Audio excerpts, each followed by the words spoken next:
The massive ship called Stellar Harmony floated in space like a small city. Its silver hull stretched for 2 miles and held thousands of passengers from across the galaxy. Captain Zixathera stood on the bridge, looking at screens full of information about her passengers. Her body was made of living crystal that changed colors when she thought hard about something. Right now, the crystals were flashing blue and orange. "Show me the human passenger list again," she said to her aide. The aide was a Vorthon with 4 arms and skin like gray rubber. He touched a control panel and numbers appeared in the air. 12 humans total, Captain. All assigned to Section EB Delta as required by Protocol 7. Captain Zixathera nodded. Protocol 7 was not something she liked to think about. It was a rule that came from the very top of the Galactic Transit Authority. All humans had to sit near the emergency exits, no exceptions. Most captains never asked why.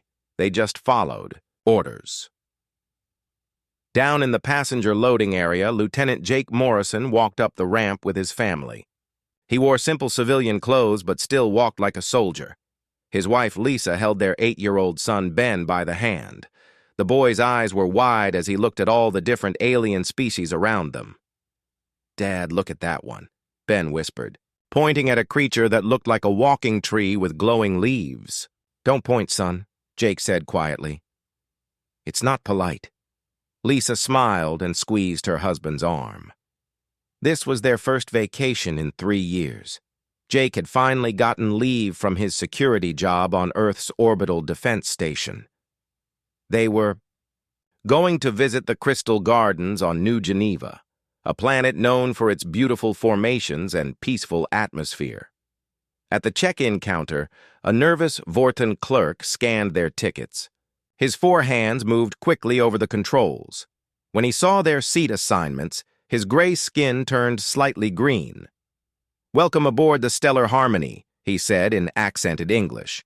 "You are in Section Delta, seats 47A through 47C. Jake looked at the seat numbers on his ticket. "That seems odd.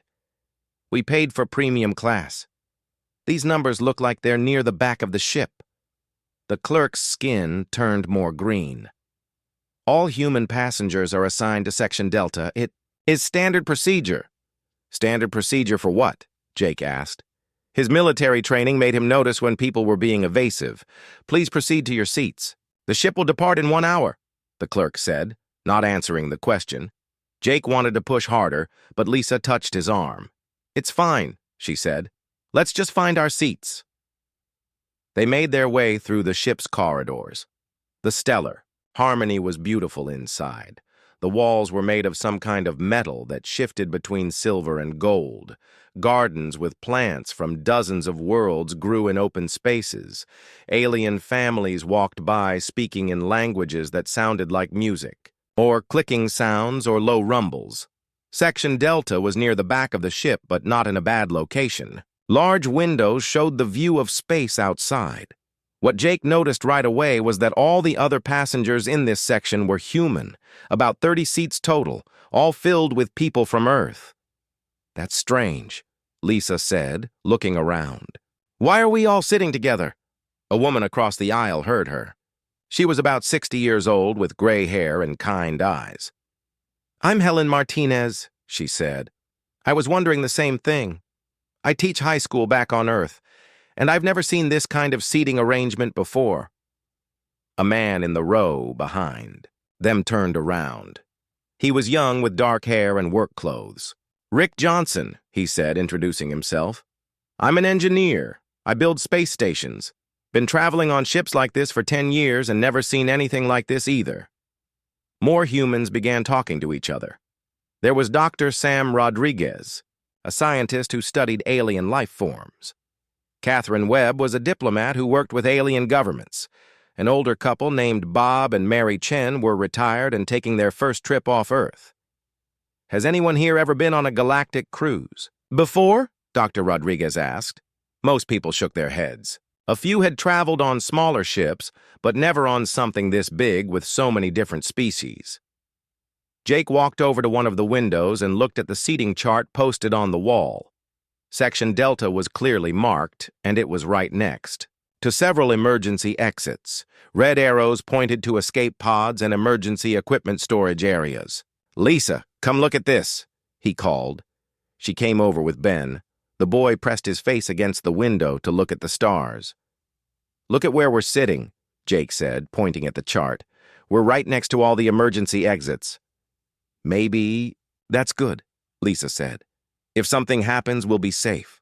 Jake frowned. "Or maybe they put us here for a different reason."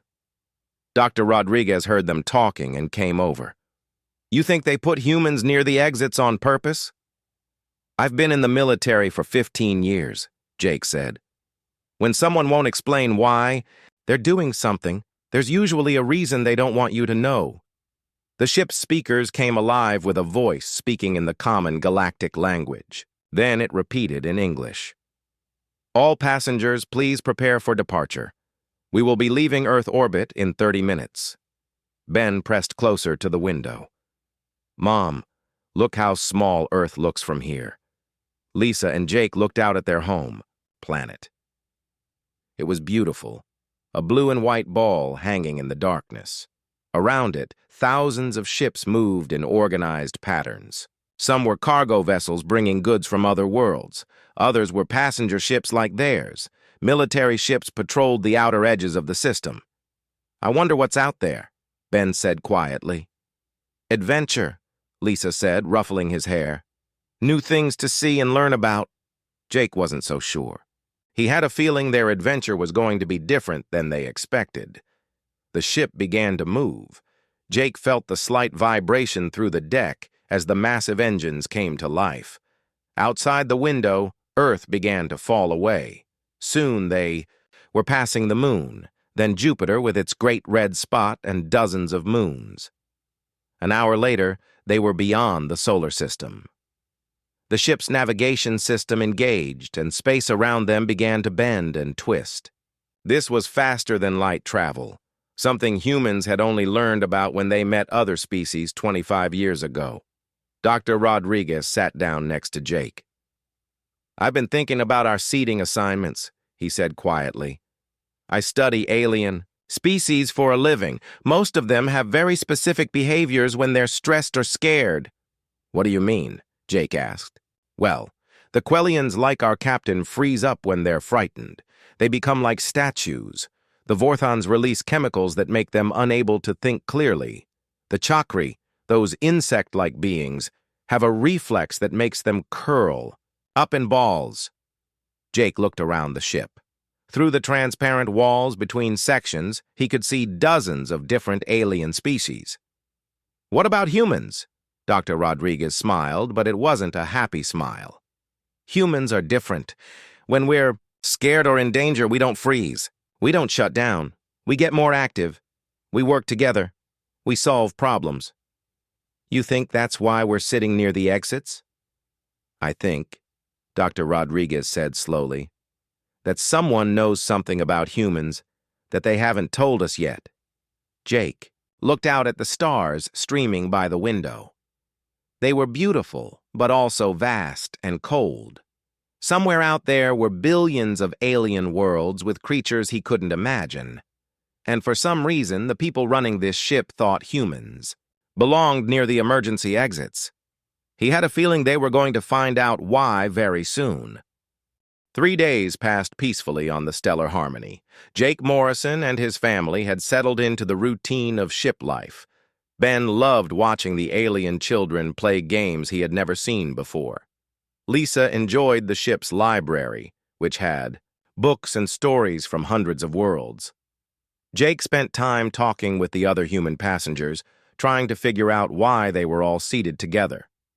Dr. Rodriguez had been asking questions around the ship. The crew members were polite, but would not talk about seating arrangements. When he asked about Protocol 7, they would change the subject or walk away quickly. Even the ship's computer would not answer direct questions about it. On the morning of the 4th day, Jake woke up feeling strange. The ship's movement felt different. Instead of the smooth vibration of normal travel, there was a shaking that came and went. He got dressed and looked out the window. The stars looked wrong somehow. "Lisa, wake up," he said, shaking his wife, gently. She opened her eyes. "What's wrong?" Something's not right with the ship. Before she could answer, alarms began to sound, not the gentle chimes they used for mealtimes or announcements. These were loud, harsh sounds that made everyone jump. Red lights began flashing in the corridors. The ship's speakers crackled to life. Captain Zixathera's voice came through, but she sounded different than before. Her usually calm tone was high and tight with fear. "All passengers, this is the captain. We have encountered an unexpected gravitational anomaly. Please remain calm and stay in your seats. Our crew is working to resolve the situation." Jake was already putting on his shoes. "Get Ben up and get dressed. Now." Lisa knew that tone. It was the voice Jake used when real danger was coming. She shook Ben awake while Jake looked out the window again. In the distance, he could see something that made his blood turn cold. Was a black hole. Not the small, controlled ones that ships used for navigation. This was massive, a tear in space that bent light around it in strange patterns. And they were moving toward it. The ship shook harder. Through the walls, Jake could hear other passengers starting to panic. Alien voices were shouting in languages he didn't understand. Something crashed in the corridor outside their room. "Dad, what's happening?" Ben asked. He was trying to be brave, but his voice shook. "The ship is in trouble, son. We need to be ready to help if people need us." Jake opened their door and looked into the corridor. What he saw was chaos. The Melonian passengers, who looked like giant jellyfish, were releasing thick clouds of yellow gas. It was their natural response to fear, but the gas made it hard to see and breathe. Several Vorthan passengers had collapsed on the floor, their forearms twitching. The stress chemicals their bodies released had made them unable to think or move properly. Near the elevator, a group of Chakri passengers had curled up into balls. Their insect-like bodies locked in place when they were frightened. They were blocking the pathway, and other passengers couldn't get around them. Dr. Rodriguez appeared at Jake's side. "It's happening all over the ship," he said. "Most of the alien species are having panic responses. Their bodies are shutting down their ability to think clearly." "What about the crew?" Jake asked. "Same thing. I saw Captain Zixathera in the main corridor. She was just standing there like a statue. Her crystal body had turned completely white." The ship shook again, harder this time. Through the speakers, they could hear the computer's voice. "Emergency protocols engaged. All passengers proceed to evacuation stations. All passengers proceed to evacuation stations." But most of the passengers couldn't proceed anywhere. They were either frozen in place, collapsed, or releasing chemicals that made movement impossible. Jake made a decision. "Lisa, take Ben and go to the emergency station in our section. Help any other humans you find. Dr. Rodriguez, come with me. We need to help these people." "Jake, you're not crew," Lisa said. "This isn't your job." "Right now, I think it is." Jake and Dr. Rodriguez moved into the corridor. The yellow gas from the Melonians burned their eyes and throats, but they could still function. Jake had been in worse conditions during his military service. He grabbed one of the collapsed Vorthons and lifted him to his feet. "Can you understand me?" Jake asked. The Vorthon's 4 eyes looked at him, but couldn't focus. The alien's stress chemicals had made him like a drunk person, unable to think or respond properly. Jake looked around and saw Helen Martinez coming out of her room. The retired teacher took one look at the situation and immediately went to work. She began speaking to a group of alien children in their own language. Jake didn't know she could speak Chakri, but somehow she was getting the young insects to uncurl and follow her. Rick Johnson appeared with an emergency toolkit he had found somewhere. "The elevators are broken," he said, "but I can get the manual. Controls working. We need to get people to the evacuation pods." Catherine Webb was already organizing a group of passengers from different species. Her diplomatic training had taught her how to communicate when people were scared and confused. She was using hand signals and simple words to guide aliens toward the emergency exits. More humans appeared. Bob and Mary Chen were helping elderly, passengers from other species. A young man named Tony Lopez had found the ship's medical supplies and was treating injured aliens. Everyone was working together without being asked. Jake realized something important. While the alien passengers and crew were overwhelmed by their natural panic responses, the humans were becoming more focused and organized. The danger wasn't making them freeze up or shut down. It was making them work better as a team. "Dr. Rodriguez," Jake called. "How long can those alien crew members stay like this?" "Hours, maybe longer," the scientist replied while helping a paralyzed ethereal passenger. "Their stress responses are designed to keep them safe by making them hide or freeze. But that doesn't work in a space emergency." The ship shook again, and through the windows, the black hole looked bigger. They were definitely being pulled toward it. Jake could see debris from other ships that had been caught by the gravity field. Some of the wreckage looked very old. "We need to get to the bridge," Jake said. "If the crew can't function, someone has to fly this ship." "You know how to pilot something this big?" Rick asked. "No, but I know how to learn fast. And right now, we're the only ones who can try." Jake left Dr. Rodriguez and the others to continue helping passengers. He made his way through the ship toward the bridge. The corridors were full of confused and frightened aliens, but everywhere he looked, he saw humans helping them. The humans weren't just saving themselves. They were saving everyone. When he reached the bridge, he found Captain Zixathera standing, frozen at her command post. Her crystal body was completely white, and she wasn't responding to anything around her. The other bridge crew members were in similar states. Some were collapsed, others were frozen, and one had curled up under a control panel. Jake looked at the ship's controls. They were labeled in the Galactic Common Language, which he could read a little. Warning lights were flashing everywhere. The navigation system showed their course heading straight into the black hole. He touched the communication controls. "This is Jake Morrison in Section Delta. Any humans who can hear this, we need help on the bridge. The crew is unable to function. Repeat, we need help on the bridge." Within minutes, Rick Johnson arrived with two other humans who had engineering experience. Dr. Rodriguez came up from the passenger areas with a report on the evacuation progress. "Most of the aliens are still panicking," he said, "but the humans are getting them organized. Helen has about 200 passengers ready for evacuation. Catherine is working with another group. Everyone's helping." Jake nodded and turned to the ship's controls.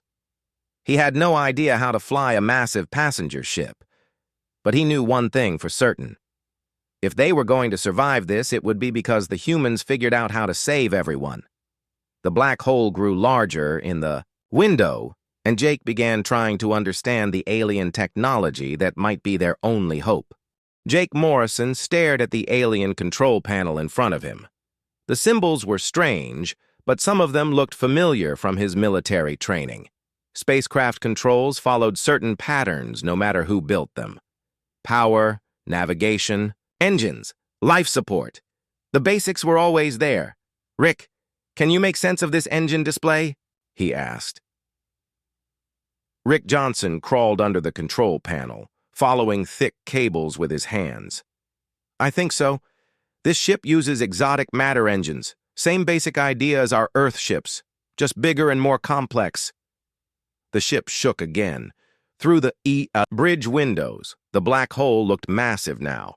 Jake could see the event horizon, the point where nothing could escape. They weren't there yet, but they were getting closer every minute.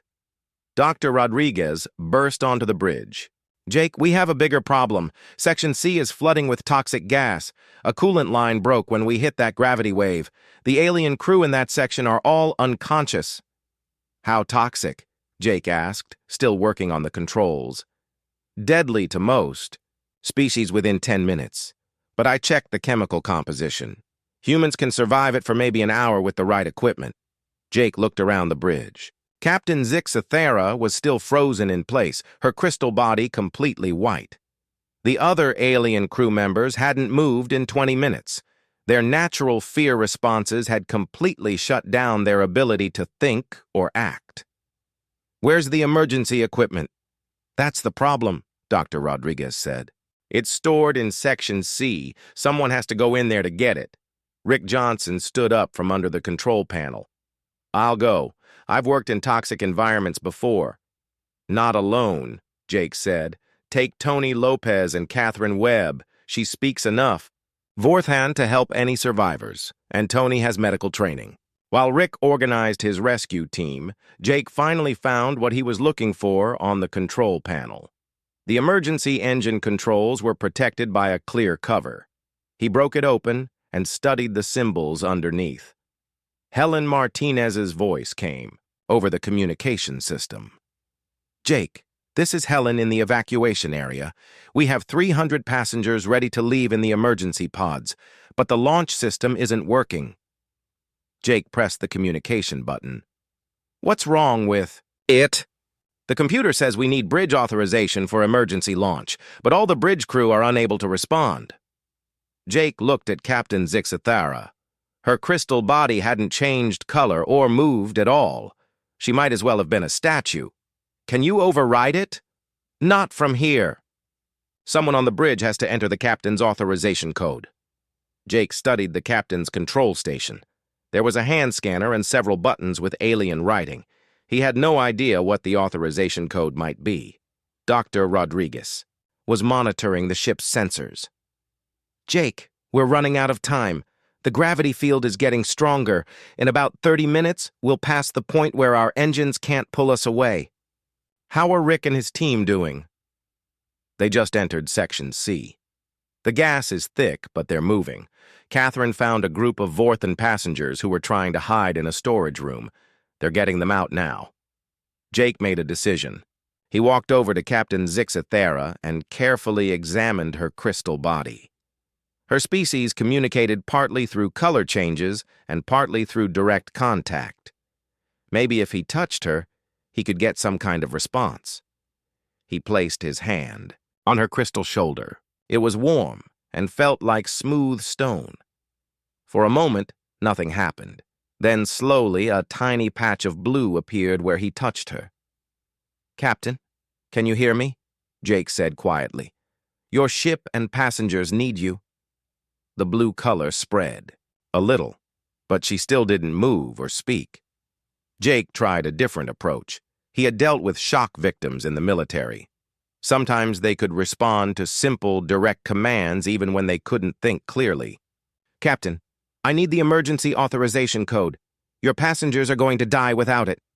A small section of her crystal body flickered between blue and orange. Her mouth opened slightly, and she made a sound like wind chimes. Dr. Rodriguez hurried over with a translation device. "She's trying to say something in Quellian. The computer is translating. She said harmony of stars." Jake looked at the captain's control panel. There was a voice input system.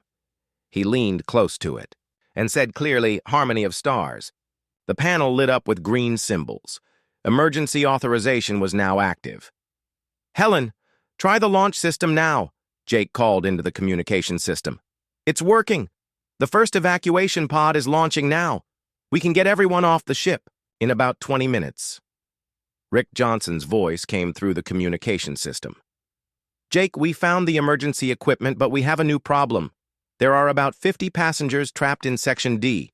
The corridor collapsed and they can't get out." "What species?" "Mixed group. Some ethereals, some chakri, a few others. The ethereals are expanding from fear and blocking the air vents. The chakri are curled up and won't move. The others are too scared to think straight." Jake looked at the ship's blueprint display. Section D was on the other side of the ship from the evacuation areas. Even if they could reach the trapped passengers, there wasn't time to get them to the emergency pods. "Are there any escape pods near Section D?" "Yes, But they're manual launch only. Someone would have to stay behind to operate them. Jake understood what Rick was saying. Someone would have to sacrifice themselves to save the trapped passengers. The person operating the manual launch system wouldn't be able to escape before the ship was pulled into the black hole. "I'll do it," Jake said. "No," Dr. Rodriguez said immediately. "You have a family. I'll go. You're needed here to help with the medical emergencies. Besides, I have the most experience with emergency procedures."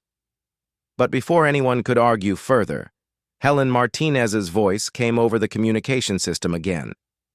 "Jake, we have a volunteer for Section D, young Ben. Morrison just asked me to tell his parents goodbye. He's heading there now with 2 other human children." Jake's heart stopped. "What? Helen, stop him!" "I can't. He's already gone. He said the trapped alien children are scared and need someone their own age to help them stay calm. The other kids, with him, are Sarah Kim and Danny Brooks. They're all about 8 or 9 years old." Jake ran toward the bridge exit, but Dr. Rodriguez grabbed his arm. "Jake, if you leave now, we can't get the main engines working. Everyone dies." Jake stopped. His son was risking his life to help alien children, and Jake couldn't save him without dooming everyone else on the ship. It was an impossible choice. Lisa Morrison's voice came through the communication system. "Jake, I'm going after Ben." "Lisa, no, it's too dangerous. He's our son. I'm not leaving him." Jake closed his eyes for a moment. When he opened them, his hands were steady as he turned back to the engine controls. "Rick, get to Section D and help my family. Dr. Rodriguez, monitor the evacuation progress. I'm going to try to restart these engines." The ship shook again, harder than before. The black hole was so close now that Jake could see the distortion it caused in the space around them. Pieces of debris from other ships were orbiting around the event horizon like a deadly carousel. Jake found the engine restart sequence and began entering commands. The exotic matter systems were complicated, but the basic principles were the same as Earth technology: fuel, ignition, containment, thrust. He just had to figure out the alien way of doing things. Outside the bridge windows, he could see the first evacuation pods moving away from the ship. Hundreds of beings from dozens of different worlds were escaping because humans had organized the rescue. But his own son was somewhere in the ship, risking his life for alien children he had never met before. Jake's hands moved over the controls, trying to save everyone while his heart broke with worry for his family. Jake Morrison's hands moved quickly over the alien engine controls. The symbols were starting to make sense to him. Emergency power was flowing to the engines, but they needed more time to build up enough force to escape the black hole's gravity. Behind him, Captain Zixathera was slowly coming out of her shock. The blue and orange colors in her crystal body were spreading, and she was beginning to move her arms. Dr. Rodriguez was helping her understand what had happened. "How long were we frozen?" the captain asked in a weak voice. "About 40 minutes, Dr. Rodriguez replied. "Your fear response shut down your higher thinking. It's normal for your species." 40 minutes? The captain's crystal body flashed bright. Red. "We could have lost everyone in 40 minutes. Jake didn't look away from the controls, but he listened as Dr. Rodriguez explained what the humans had done, how they had organized the evacuation, rescued trapped passengers, and taken over the ship's critical systems when the crew couldn't function. "That's impossible," Captain Zixathera said. "No species can maintain rational thought under that level of stress. The fear chemicals should have overwhelmed their nervous systems." "Humans are different," Dr. Rodriguez said. "We evolved differently than most species in the galaxy." The ship's communication system crackled to life. Rick Johnson's voice came through from Section D. "Jake, we reached the trapped passengers. Ben and the other kids did something amazing. They taught the alien children a breathing game that calmed them down. The ethereals stopped expanding and the chakra uncurled. We're getting them to the escape pods now." Jake felt relief flood through him. His son was alive and helping save others. "How much longer do you need?" 5 minutes to get everyone loaded. Maybe 10 to launch all the pods. Jake looked at the engine power display. They would have enough thrust to escape in about 8 minutes. It was going to be close, but they might make it. Captain Zixathera walked slowly to her command station. Her crystal body was still flickering between colors, showing she was confused and trying to understand what had happened. "Lieutenant Morrison, I need to tell you something important." "Can it wait, Captain? I'm trying to save your ship." "It's about why humans are seated near the emergency exits. It's about Protocol 7. Jake's hands paused on the controls for a moment. "What about it?" Captain Zixathera touched a control panel, and a holographic display appeared in the air. It showed files marked with high security warnings. 50 years ago, there was an accident at Kepler Station, a massive space station with over 10,000 beings from 30 different species. The hologram showed images of a huge structure in space. It looked like a small city floating among the stars. "What happened?" Dr. Rodriguez asked. "Life support failure. The station was dying, and everyone on board should have died too, except there were 300 humans on the station that day." The hologram changed to show emergency records and reports. Jake could see the numbers even while working on the engines. Survival rates, rescue statistics, casualty reports. "The humans didn't just save themselves," Captain Zixathera continued. "They organized the rescue of every other being on the station. 3,000 Vorthans, 2,000 Quellians, 1,500 Chakri, dozens of other species. When the emergency happened, the humans were the only ones who could still think clearly and work together."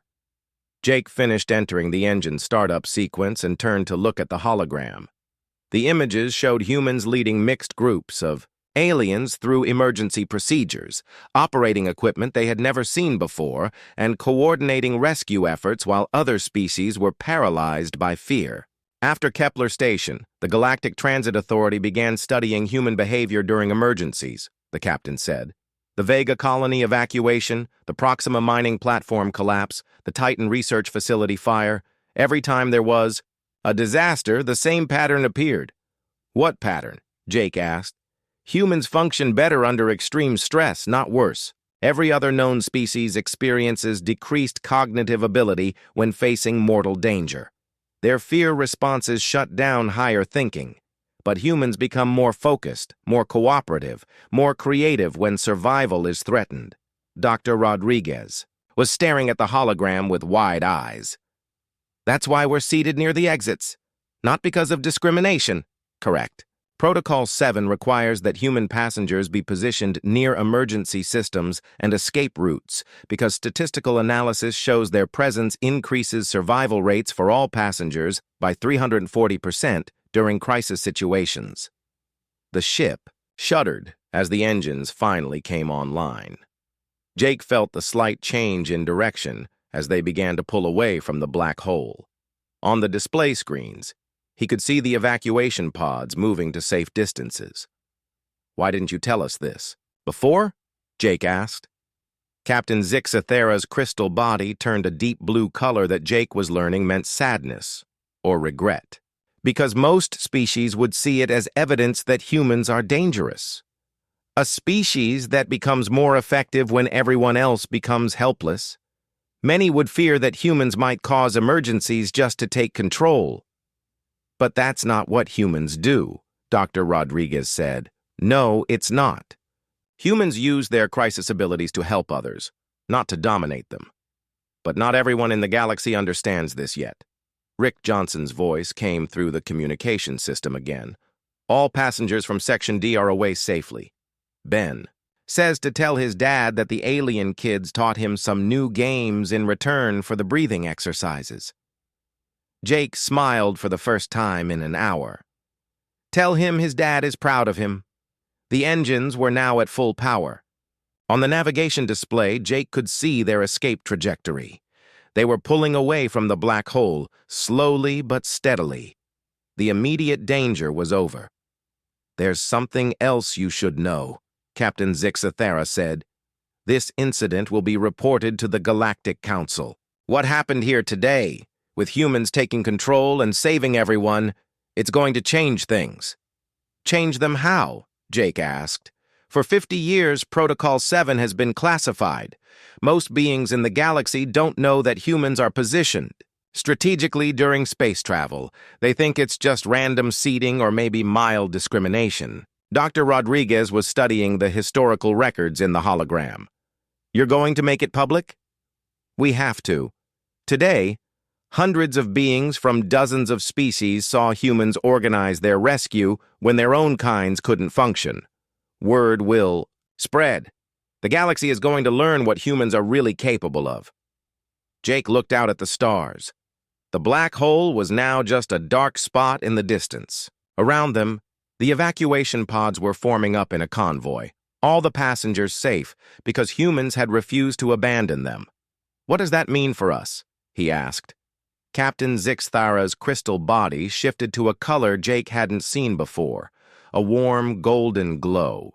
It means that humans will never again be seen as just another young species trying to find their place in the galaxy. You've proven that you're something special. The ship's communication system activated again. This time, it was Helen Martinez, speaking from the main evacuation area. Captain, all passengers are accounted for and safe.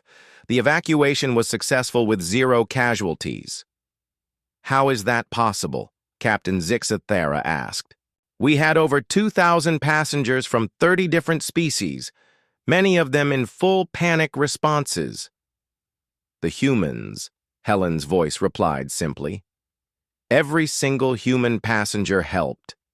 We had 8-year-old children keeping alien kids calm, retired teachers organizing 1,000-being evacuations, and engineers fixing systems they'd never seen before.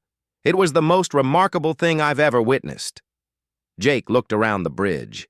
The alien crew members were slowly recovering from their fear responses, but they were all staring at him with expressions he couldn't quite read. Respect, maybe. Or amazement. Lieutenant Morrison, Captain Zixthara said formally. On behalf of the Galactic Transit Authority and every being on this ship, I want to thank you and your species for saving us all. Jake nodded. We just did what needed to be done. That, the captain said, her crystal body glowing brighter, is exactly why the galaxy needs humans. 6 months after the Stellar Harmony incident, Jake Morrison stood in the main conference room of the Galactic Transit Authority headquarters. Through the massive windows, he could see ships from hundreds of worlds coming and going from the space station. It was the busiest transportation hub in the galaxy. Today was different, though. Today, everything was going to change.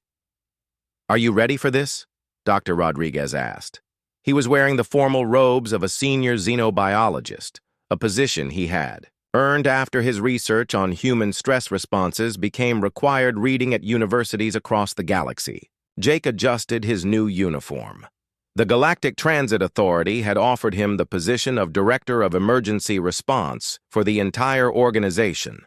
It was a job that had never existed before, created specifically because of what happened on the Stellar Harmony. I think so, Jake said.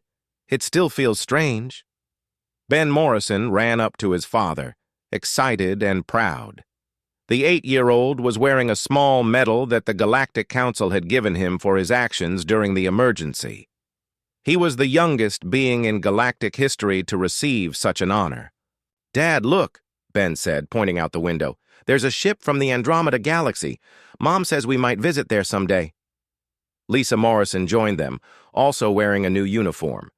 She had accepted a position training emergency response teams across the galaxy. Her experience organizing evacuations during the crisis had shown that human leadership methods could be taught to other species, even if they couldn't match human natural abilities. Captain Zixthara entered the conference room.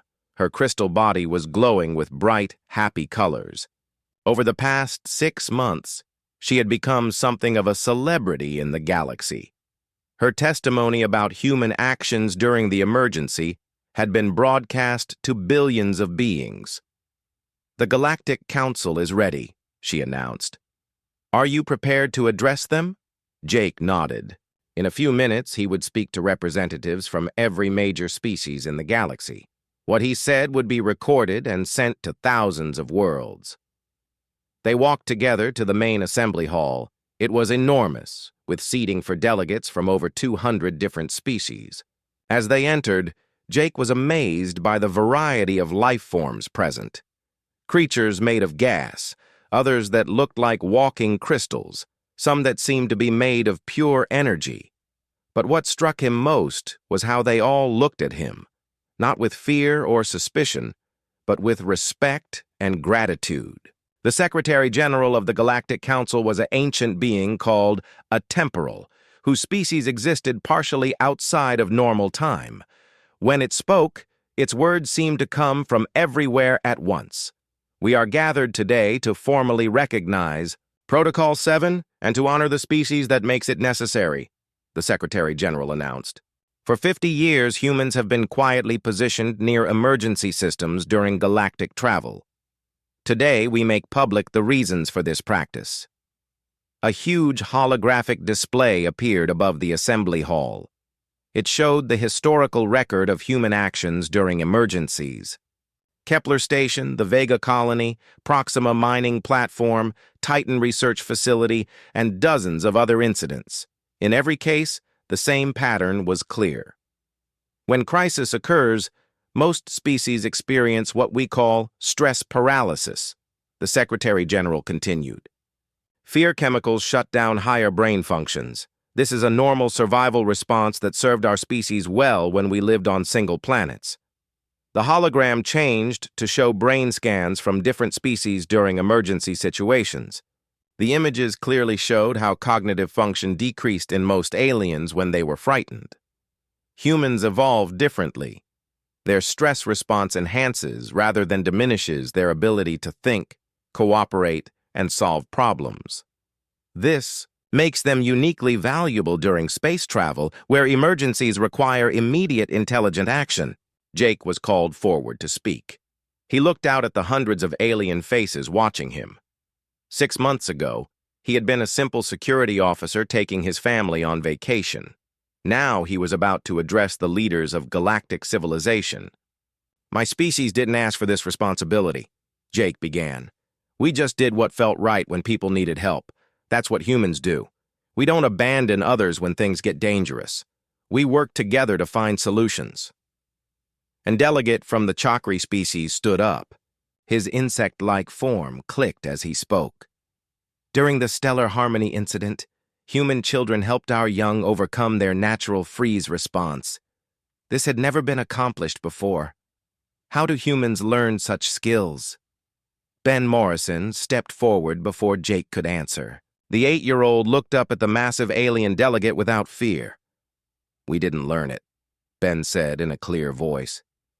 We just knew that scared kids need someone to help them feel better. It doesn't matter what kind of kids they are. A wave of surprised sounds rippled through the assembly. Delegates from dozens of species were amazed that a human child could speak so calmly to adults from across the galaxy. Dr. Rodriguez was called to present his research findings. Human neurochemistry produces what we call combat effectiveness under stress, he explained. While other species experience tunnel vision and reduced cognitive function, humans experience expanded awareness and enhanced problem-solving ability. This presents a question, said a delegate from the Ethereal Collective. If humans become more capable during emergencies, what prevents them from creating emergencies to gain advantage? The question hung in the air for a moment. Jake knew this fear had been discussed in private among many species.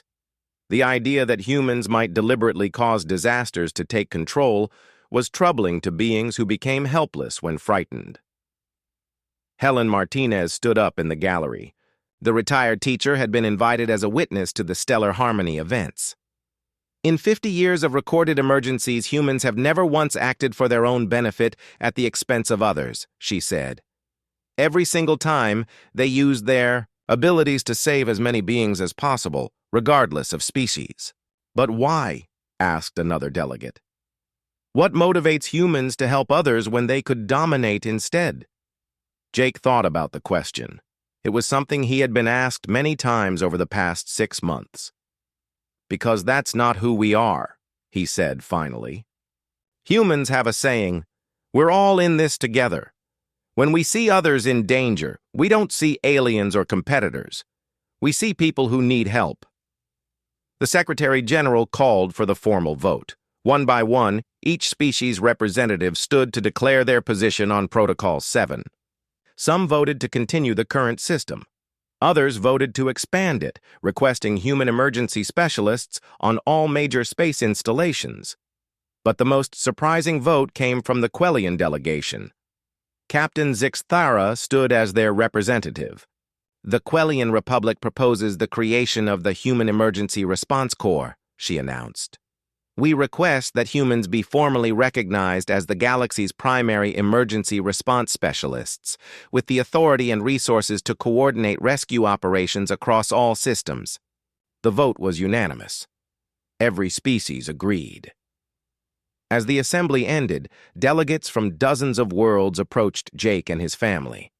They wanted to thank them personally, to invite humans to visit their worlds, to share their cultures with the species that had proven they would risk everything to save others. An elderly Vorthan delegate took Jake's hand in all 4 of his arms.